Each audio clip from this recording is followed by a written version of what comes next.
it's only been a week or so since last we were here on the allotment, but already quite a lot has happened. So I'm going to show you what I've been up to. Now, obviously the first thing that you need to do when you get a new garden or a new allotment is to do some planning. But my favourite thing to do before doing planning is to just spend a little bit of time at the site and just do a few odd jobs that get you used to how you move around the site. They get you used to the wind direction, to how the soil is, what kind of weeds you're dealing with, and all those sorts of things that are really important going forwards.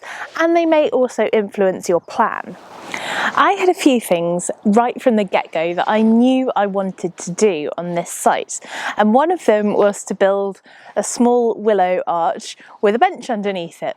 So there was only one place in the whole allotment where this could go, and it's right up in the top corner. It's looking out over the beautiful Devonshire hills, and it's going to provide me with a little bit of shelter just having this willow structure. It doesn't look like very much at the moment, but these are fresh willow poles and they should come to life in the summer and provide a nice sort of sheltered and slightly shady area for me to sit down and rest my tired bones whilst I'm at the allotment.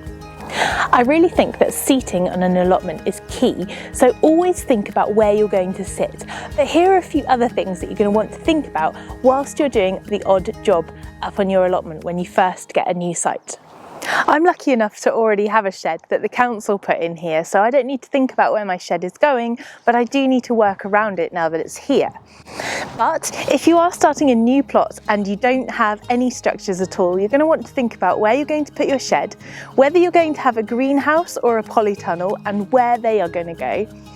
You're going to want to think about where you're going to sit down, as we've already mentioned, how you're going to collect rainwater and start storing water, because in the event of a hosepipe ban or in the event that your site doesn't have any running water, that's going to be absolutely crucial.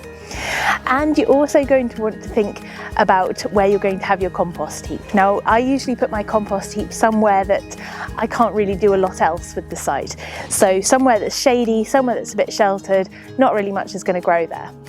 With a greenhouse and a polytunnel, you're going to want to put those in the sunniest spots because you really want to get the maximum bang for your buck from those structures. They keep the heat trapped in, so the more heat you can give them, the better they will function.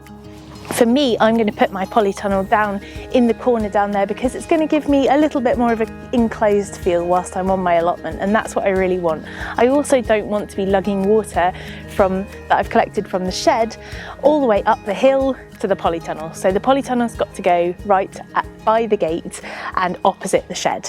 When it comes to paths, the direct route is always best when you're on a vegetable patch. The reason for this is that sometimes in the summer it can get quite a lot. There's quite a lot to do, and from time to time we are pushed for time. Now, if you're hot and you're tired and you're carrying lots of things, or you're toing and froing to the compost bin or toing and froing to the water butt, you really want those routes to be direct. So choose paths that will take you straight to where you want to go.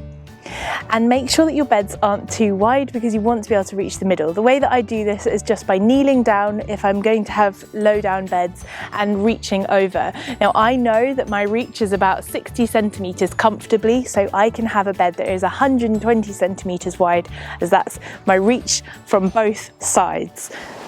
Now, for me, the way that my plot looks is also quite important, and along the bottom here I have a fence and my polytunnel is going to go next to this. So what I've decided to do to just make the polytunnel look a little bit prettier from the housing estate side is to plant my cut flower bed here. So what I've done already, since we are in the end of December, is I have planted some bulbs. It's just daffodils for now, and I'm hoping that they've got time to get going. And then I've covered them in compost. So I just went over with a hoe, took the weeds out, and then planted the daffodil bulbs and covered in compost. And that is a really, really simple no-dig flower bed. The benefits of this is that the compost will improve the soil structure and help to give the bulbs some food. The It will be easier to weed because the surface of the soil is much finer in texture now. So when I see a little weed poking through the compost, I can just hoe it out really, really easily. Also, the compost shows me where I've been. So I know that I don't need to do anything more to this bit now until it comes time to plant my dahlias, cosmos and things like that. If you really aren't sure what you're going to do first and you don't have any jobs in mind, you can just really simply do some weeding. And this just keeps you busy, gets you to know the soil, and it makes you feel like you're doing something as well. The best thing to do though, if you are wanting to tackle large scale weeding, is to divide the site up, make a proper plan, decide where all of your beds are going to go and where all your paths are going to go, and then just weed one bed or one path at a time. That way you feel like you're making some clear progress and you can actually start growing in a site without having to clear the whole plot first. So the next job for me is to decide what I'm going to grow in terms of fruit trees and fruit bushes, and then get them ordered and get them planted.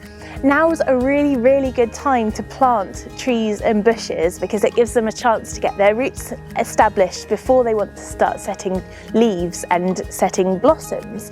So I'm going to go home, I'm going to make an order for some fruit trees and some fruit bushes, and I hope that you'll join me next time so that I can get them planted. Take care, bye.